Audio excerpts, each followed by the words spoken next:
For over half a century, Robert Redford stood as the calm eye at the center of Hollywood's storm, a man of quiet grace in a world forever running at full volume. He was the gentleman of New Hollywood, never needing to raise his voice to command attention, never chasing gossip or courting scandal. While others around him burned out or bowed under fame's pressure, Redford remained golden and grounded, letting his art speak louder than any tabloid ever could. But at 88 years old, this Oscar-winning legend finally opened up, not with anger, but with the hard-earned wisdom and a touch of weariness from a life fully lived. For the first time, Redford has revealed the hidden tensions lingering behind some of his most iconic films. He spoke of personal struggles with co-stars that turned a few of his famous sets into quiet battlefields. These aren't just whispered rumors from bygone sets. They are truths, and they come with names attached. They are the actors he clashed with, legends he found nearly impossible to work alongside. The performances we cherish may be unforgettable, but behind the scenes, the memories were often painful. By the time we reach the final name on Redford's list, even your view of some of Hollywood's most cherished classics might be forever changed. Because even the gentlest legends carry untold stories behind their most composed smiles. Before we dive into these long-kept secrets, let us know in the comments, how old are you and where are you watching from? Opening conflict and Gene Hackman. Robert Redford had a reputation for calm and courtesy in Hollywood's storm, but now at 88 he is finally cracking his silence. In a rare interview, the Oscar-winning icon speaks with the soft authority of someone who's lived a long career. He's opening up about buried tensions, stories of clashes on set that stayed hidden for decades. These are no mere rumors or tabloid tales. They're truths with names attached. In this installment, Redford begins with the man he calls a titan of his time, Gene Hackman. Gene Hackman, a clash of titans. Redford once called Hackman one of the greats, but those words carried a sting. He never cared who he steamrolled to get there, Redford admitted. Their only shared film was Downhill Racer, 1969, a skiing drama charged with quiet, simmering intensity. On-screen, they exchanged icy glares against the snowy Alps. Off-screen, the mood between them was far hotter. Hackman's intense, explosive energy dominated the set. Every rehearsal felt like a storm. He shouted over small details and treated delicate scenes like battlegrounds. Redford, known for his steady, collaborative nature, grew exhausted under Hackman's relentless force. What began as mutual respect quickly cooled into something like nervous distance. The final straw came during a crucial emotional scene. Hackman stormed into his trailer, furious about what he saw as unflattering lighting, and refused to come out. Production ground to a halt for nearly an hour. The director's pleas were unanswered. Then Redford, normally the quiet leader by example, calmly climbed up to the trailer and addressed Hackman in front of the crew. "Gene, this isn't your movie. It's a team effort. Show up and do your part, or step aside." For a moment, everyone held their breath. Then Hackman opened the door and returned to finish the scene. They wrapped Downhill Racer, but after that, Redford and Hackman went their separate ways. Redford quietly ensured Hackman's name never again appeared on any of his projects. In a private notebook, he had even had scribbled next to Hackman's name, "Brilliant actor, impossible human." Decades later, when asked if he regretted not working with Hackman again, Redford merely gave a slow, knowing smile and said, "Some pairings only need to happen once." In that one gentle sentence hung the weight of their entire story. James Woods, the audition that ended everything. Redford never shared the screen with James Woods, but Woods did audition for roles in Redford's projects more than once, and each time he left empty-handed. It wasn't just bad luck. Redford later explained that Woods simply made him too uncomfortable. Woods brought a restless, intense energy into any room, and Redford, who prized calm focus and craft, found it unsettling. One audition tells the tale. Woods was reading for a small supporting role in a courtroom drama when he suddenly launched into a heated challenge of Redford's own views on the Vietnam War, right in the middle of the scene. He brought chaos to places that needed quiet, Redford said afterward. The director tried to intervene, but Redford quietly closed the script and walked out. Later, he told a colleague, "If I wanted a debate, I'd go back to college." Redford never publicly aired this confrontation, but industry whispers spread quickly. In his casting notes, beside Woods' name, he simply wrote, "Never, ever." That was it. A quiet but final decision. James Woods would never work with Redford again. And with that, their story ended. Dustin Hoffman, chemistry on screen, chaos off. All the President's Men, 1976, paired Redford and Dustin Hoffman as newspaper reporters chasing the Watergate scandal. On camera, their chemistry was electric. Behind the scenes, their styles clashed. Redford, always the meticulous craftsman, arrived each day with lines memorized and movements planned. Hoffman, by contrast, thrived on improvisation. He switched up his lines, adjusted the pacing on the fly, even leaned into Redford's space to spark new moments. To Redford, it often felt like chaos disguised as creativity. One long phone booth scene dragged on as Hoffman delivered the same dialogue in 6 different ways, searching for authenticity, while Redford waited patiently. Finally, during a break, Redford told director Alan J. Pakula, "We're trying to tell a story, not chase 1,000 little moments." Both men remained professional, and the film's brilliance endured. All the President's Men became an iconic success. But when it ramped, Redford quietly moved on. He later summed it up in 5 telling words: "Once was enough, never again." The door quietly closed forever on any thought of working together. Tom Cruise, when art met branding. In 2007, Redford returned to directing with Lions for Lambs, a political drama starring Tom Cruise. On paper, it sounded like a dream team. Redford, the thoughtful director, Cruise, the blockbuster star. In reality, it became one of Redford's most frustrating projects. Cruise arrived on set with an entourage of stylists and publicists, treating every rehearsal like a photo shoot. Each note from the crew became a question of image. Lighting, wardrobe, even script lines were debated. During one tense rehearsal, Redford quietly asked Cruise, "Are we acting or are we selling a campaign ad?" It was a sharp question. Redford wanted raw emotion and authenticity about war, but Cruise seemed focused on his own narrative and style. Crew members saw Redford's disappointment grow with each demanding note from Cruise. Eventually, studio executives began siding with Cruise's brand-driven approach. Redford, who once spent days perfecting a single silent moment, felt he could no longer protect the film he envisioned. He quietly stepped back from premieres and press and never worked with Cruise again. Lions for Lambs quietly sank at the box office, and Redford later reflected that for him the deeper loss wasn't ticket sales, it was seeing that sometimes the biggest battle on a movie set is fighting to keep a film's soul intact. Faye Dunaway, Fire Beneath the Frame. 3 days of The Condor brought Redford and Faye Dunaway together, 2 Hollywood giants at their peak. On screen, their performances were cool and precise. Off-screen, however, Dunaway's intense perfectionism clashed with Redford's collaborative style. Fresh from the success of Chinatown, Dunaway arrived on set demanding complete control.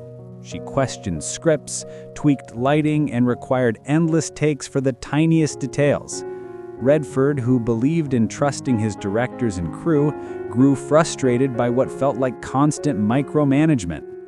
Crew members say Redford privately nicknamed her a storm in heels.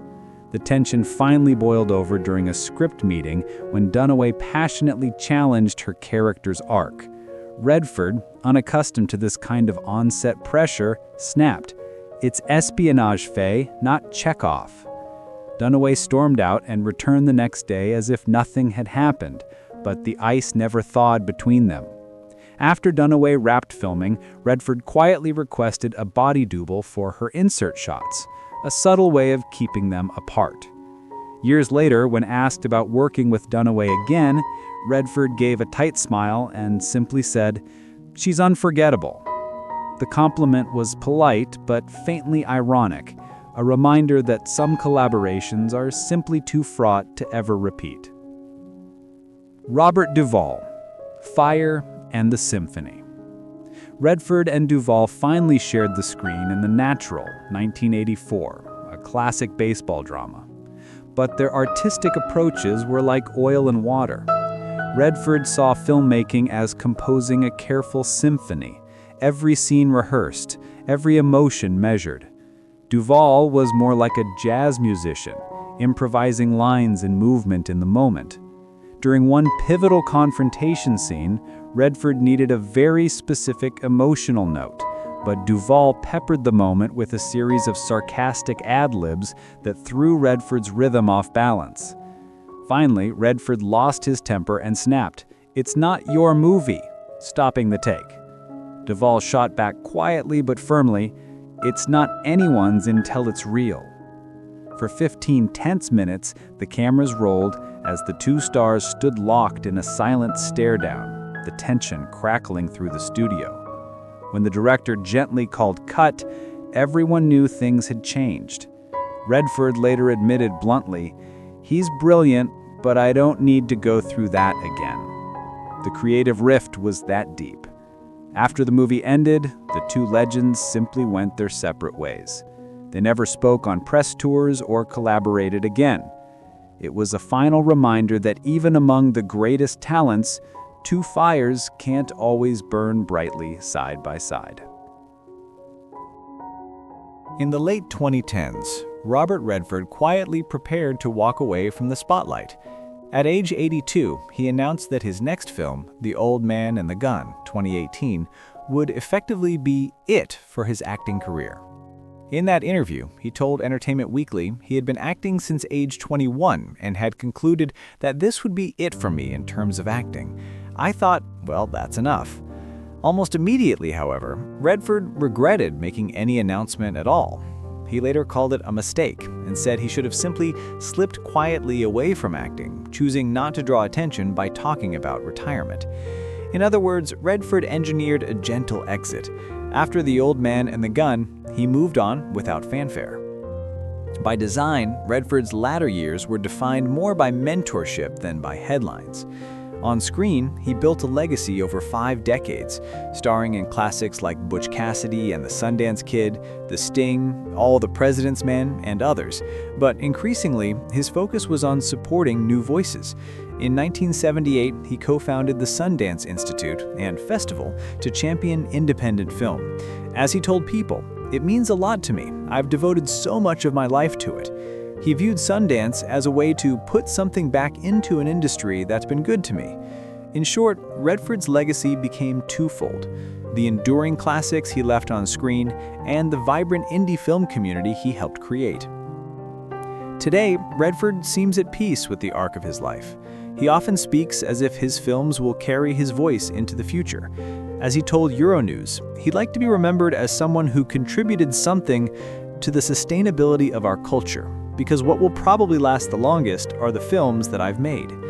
He quietly continued championing causes he believed in, from the environment to social justice, while steering clear of scandal. When Redford passed away peacefully at 89, it was in his beloved Utah home, in the place he loved, surrounded by those he loved, his representative noted. In mourning, friends stressed his virtues. Jane Fonda called him a beautiful person in every way, and Meryl Streep wrote, "One of the lions has passed." In many ways, Redford's own story now rests not in words he spoke, but in the world he helped shape, on screen and off. As Robert Redford entered his late 80s, He often spoke with gratitude and peace about his life. In a 2018 interview, he reflected, "I've had a long career that I'm very pleased with. As I'm getting into my 80s, it's maybe time to move toward retirement and spend more time with my wife and family." Those calm, reflective words would be among the last we heard from him. On September 16, 2025, Redford quietly passed away in his sleep at home in Sundance, Utah, at the age of 89. The news spread like wildfire. Fans and friends around the world mourned the golden boy of Hollywood, the Oscar-winning actor-director who had become the godfather of independent cinema. Even the famed Egyptian Theater in Park City, home of the Sundance Film Festival he founded, changed its marquee to read, "Applause for Bob Redford. Thank you, Sundance Kid," in his honor. Friends and colleagues remembered him with love and awe. Jane Fonda tearfully wrote, "He meant a lot to me and was a beautiful person in every way. He stood for an America that we have to keep fighting for." Barbra Streisand said he was charismatic, intelligent, intense, one of the finest actors ever, recalling their days together on The Way We Were. Martin Scorsese praised Redford's vision. He gave American cinema something irreplaceable and lasting with Sundance. "I'll never forget my time with him." Mark Ruffalo summed it up plainly. "This is what a real American hero looks like. Please remember him well." Even Hillary Clinton mourned him as a true American icon.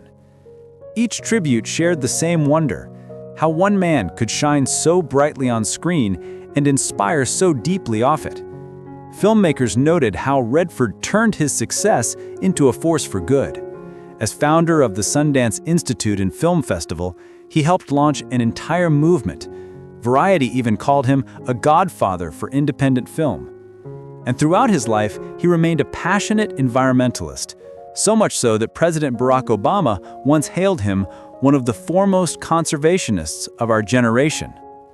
Robert Redford lived a life of quiet courage and boundless generosity.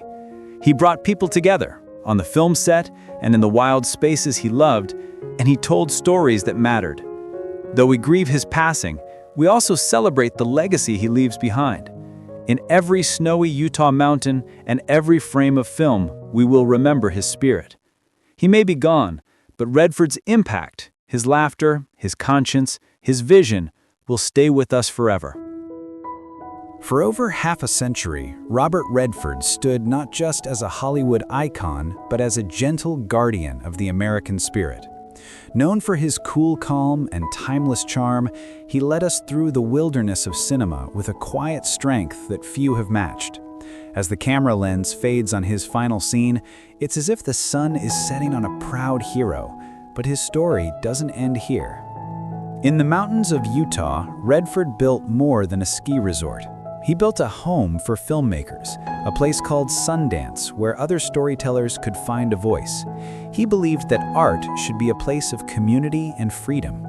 He once saw that many voices and stories were missing from the big studios, and he wanted to give them a chance.